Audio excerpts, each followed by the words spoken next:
आशा जी को देख के ये लगता है कि इनकी ज़िंदगी कितनी खूबसूरत है, कितना ऐशो आराम ज़िंदगी, पैसा, फेम और एवरीथिंग देख के तो ये नहीं लगता कि इनकी ज़िंदगी में भी इतने कठिन फेज़ आए होंगे या इतना बचपन इनकी इतनी तकलीफ़ और बचपन की ज़िम्मेदारी, एक गलत फ़ैसला और पूरा परिवार से दूरी, सी ग्रेड का टैग मिलना और लोगों के ताने सुनना कि ये तो अपनी दीदी के सामने कुछ भी नहीं है, ये सिर्फ एक प्लेबैक सिंगर है, दैट्स इट।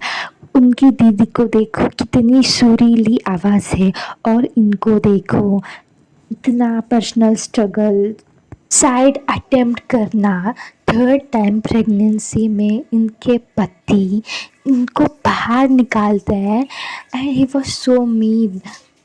आशा जी ने एक बार बताया था कि उनके ससुराल का माहौल इतना खौफनाक था कि उन्हें हर वक्त अपनी जान का दाव लगता था। उनके पति उनके ऊपर शक करते थे और उन्हें हर बात पर मारते थे। एक-एक रात वो इतने टूट गई थी कि उन्होंने सुसाइड करने का कोशिश की, लेकिन उन्हें अपने बच्चों को याद किया। अपने बच्चों का चेहरा याद करके उन्हें सोचा, अगर मैं मर गई तो मेरे बच्चे का क्या होगा, उनको कौन देखेगा। बस वही पल था जब उनके एक फाइटर बना दिया, प्रेगनेंसी में उनको बाहर निकाल दिया। ये उनकी लाइफ की सबसे पेनफुल मोमेंट था जब वो अपने तीसरे बच्चे आनंद के साथ प्रेग्नेंट थी। उन्हें उनके पति ने घर से बाहर निकाल दिया। उन्हें हाथ में एक छोटा बच्चा था, एक पेट में, और उनके पास रहने की जगह तक नहीं थी। वो सड़क पर आ गई थी।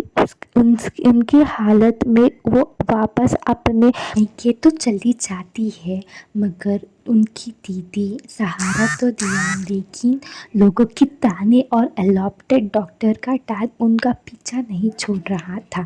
दीदी तो सहारा दिया, पर वो पहले जैसा बॉन्ड नहीं था, क्योंकि लता दीदी को ये शादी करने का पसंद नहीं था, जो कि आशा दीदी ने भाग के शादी किया था ना। तो एल्डर सिस्टर जैसे होते हैं वैसे ही लता दीदी बहुत स्ट्रिक्ट थी, तो वो पसंद ही करती थी स्टार्टिंग में।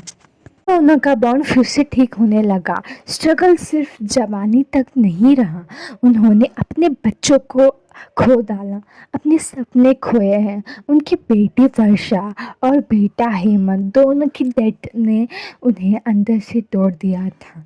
आर.डी. बर्मन, उनके दूसरे पति के जाने के बाद वो फिर से अकेली हो गई थी, लेकिन हर बार वो रिकॉर्डिंग स्टूडियो गए और अपना दर्द भुलाकर माइक पर मुस्कुरा कर गाया।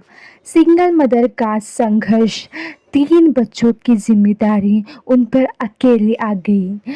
पैसे की इतनी कमी थी कि उन्होंने अपने 1 महीने के बच्चे को घर छोड़कर काम पर जाना पड़ता था। उन्होंने कहा था, मैंने शौक के लिए नहीं, बल्कि अपने बच्चों की पेट पालने के लिए गाया। आशा जी शादीशुदा ज़िंदगी बहुत ही दर्दनाक रही। उनके पति और इन-लॉज़ उन्हें एक नौकरानी की तरह ट्रीट करते थे। दिन भर घर का सारा काम करने के बाद वो थक हार कर रिकॉर्डिंग के लिए जाती थी। उन्हें फिजिकली और इमोशनली टॉर्चर किया गया। एक वक्त ऐसा आया जब वो प्रेग्नेंट थी और उन्हें घर से निकाल दिया गया। उन्होंने जो दर्द सहा, उनसे ये इतना मजबूत ग्लोबल आइकॉन एंड लीजेंड बात करें तो आशा ताई के नाम गिनीज वर्ल्ड रिकॉर्ड्स में है for recording the most songs ever. उनके वर्ल्ड वाइड रेस्टोरेंट्स है, truly an inspiration for everyone. की ज़िंदगी में ओपी नैयर आते हैं। दोनों का रिश्ता और करियर एक दूसरे से बहुत गहरा से जुड़ा था, पर उनका करियर आशा जी की वजह से ख़त्म नहीं हुआ, बल्कि उनकी जोड़ी ही इनकी सबसे बड़ी सक्सेस थी। म्यूचुअल रेस्पेक्ट एंड सक्सेस, उन्होंने एक दूसरे को बहुत पसंद किया और उनका प्रोफेशनल बॉन्ड पर्सनल रिश्ते में बदल गया, जो लगभग 14 to 15 साल चला। ओपी नैयर ने हमेशा बोला कि आशा जी की वजह से उनका म्यूज़िकल इंडस्ट्री को नया जन्म दिया, और उन्होंने कहा ओपी नैयर ने उनको खुद का स्टाइल दिया। द सेपरेशन 1972 to 1974 के बीच उनका ब्रेकअप काफ़ी कड़वा रहा।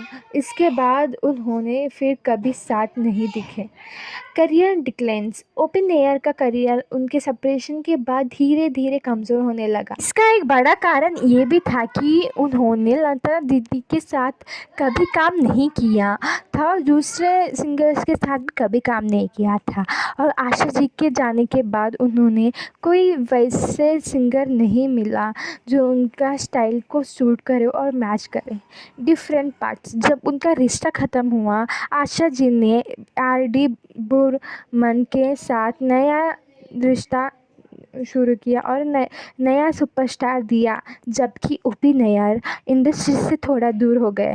नैयर साहब ने खुद एक बार कहा था कि उन्होंने पहले से ही पता था कि उनका बुरा वक्त आने वाला है और उन्होंने यही इंडस्ट्री छोड़ी। सी ग्रेड का टैग कई सालों तक टॉप म्यूज़िक उनको मिला ही नहीं, सिर्फ वैम्प या क्लब सॉन्ग्स के लिए बुलाते थे। उन्हें क्लासी गाने नहीं दिया जाते थे, लोग उन्हें नीचा दिखाते थे कि ये तो बस वही गाना गाती है। पर आशा जी ने उन सी ग्रेड सॉन्ग्स में इतना परफेक्शन डाला कि वो गाने सुपर डुपर हिट हुए वो ज़माने में।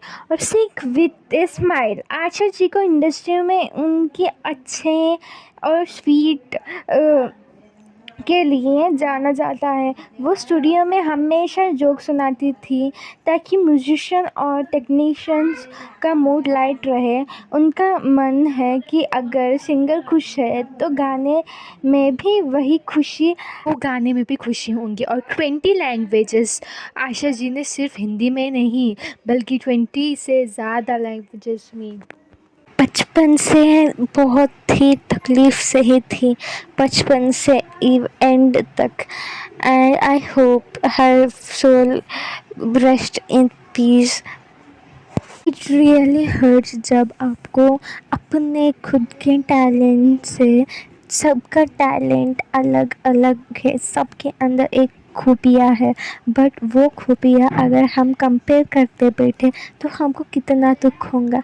वैसे ही आशा जी के साथ हुआ। अपनी दीदी लता मंगेशकर एक बहुत ही बड़ी सिंगर थी, उनकी मधुर आवाज़ से लोग दीवाने हो गए और लोग बोलते थे कि आशा जी तो अपने दीदी के बराबर है ही नहीं, वो तो सिर्फ एक साइड आर्टिस्ट है।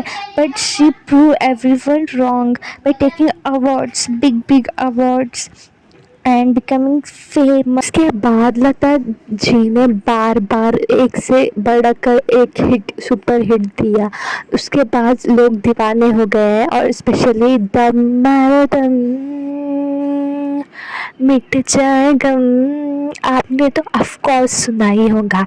हर डीजे में ये गाना एब्सोल्युटली बजता था। ये गाना गाया है हमारे आशा जी ने, and it was so even till everyone remember. और ये गाने का रिमिक्स होते ही रहते हैं। एक्टिंग में तो सबके लाइफ में दुख होते हैं, बट एवरीवन विश कि बाद में उनका लाइफ बहुत ही अच्छा रहे। बट सैडली आशा जी को नहीं मिला। मिड एज में भी आशा जी के 2 बच्चे गुजर गए। लास्ट में भी उनको उतना खुशी नहीं मिली, बिकॉज़ उनकी एक डॉटर ने खुद सुसाइड कर लिया मैरिटल लाइफ की वजह से, एंड एक बेटा कैंसर की वजह से निधन हो गए। आपको ही पता होगा कि अपनी माँ को अपने बच्चे से कितना लगाव होगा, वो सबसे दुख की बात। And she was a single mom handling all this because उनके पति भी गुजर गए। मिड एज में ही।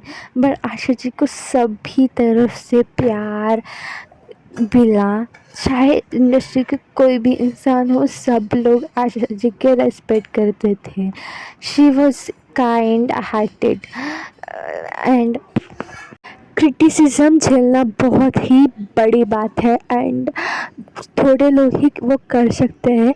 बिकॉज देखो अभी के जनरेशन में ट्रोल करते हैं लोग, बट पहले के ज़माने में इससे ज़्यादा ट्रोल करते थे। अभी के जनरेशन में उनको थोड़ा लाइक दे नो, बट पहले ज़माने के लोग बहुत ही छोटे छोटे हर एक मूव को क्रिटिसाइज़ करते थे एंड वो सबसे गुजरी आशा जी स्माइल से। That is so great.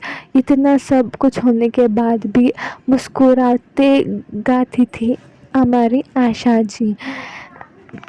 So guys, this is one of the longest video of this channel. मैंने बहुत ही मेहनत किया ये बनाने के लिए। So please support and love, subscribe.